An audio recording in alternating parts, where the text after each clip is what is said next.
Back in the day, flanging was created by having two machines play back the same recording at slightly different speeds.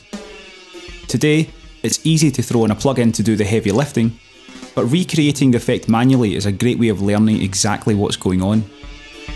Load in drums.wav into a 100 BPM session and duplicate the channel to make an exact copy.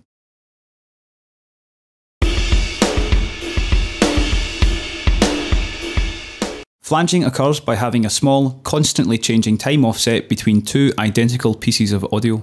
When the two pieces of audio are summed together, it produces an effect called comb filtering, which cancels out deep spikes in the frequency spectrum. To make our effect, we'll begin by creating the basic time offset. Load in PSP CM delay to one of the channels, and turn the dry dial down to 0, so we're only hearing the affected signal.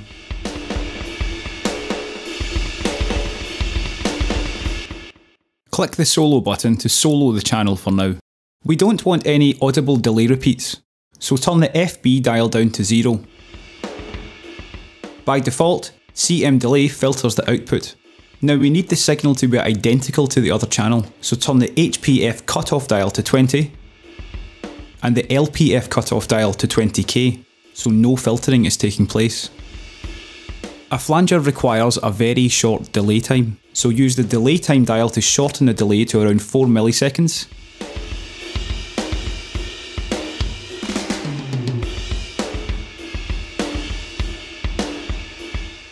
And then unsolo the channel.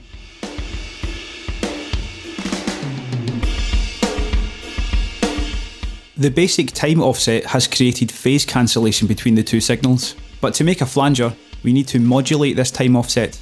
With tape, this was achieved by holding a finger against the tape reel, which is called a flange, and that's where the name comes from.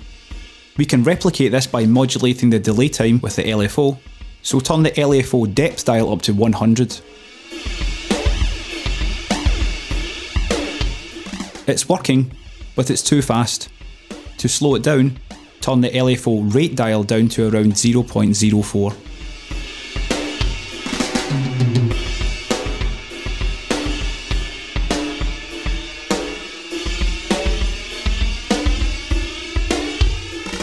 We've created a basic flanger, but we can exaggerate the effect by routing the delayed signal back in on itself. This gives a more powerful effect and supplies the familiar jet plane type sound.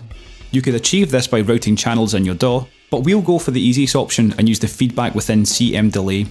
Head to the FB dial and turn it up to 80. The more feedback you add, the stronger the effect becomes.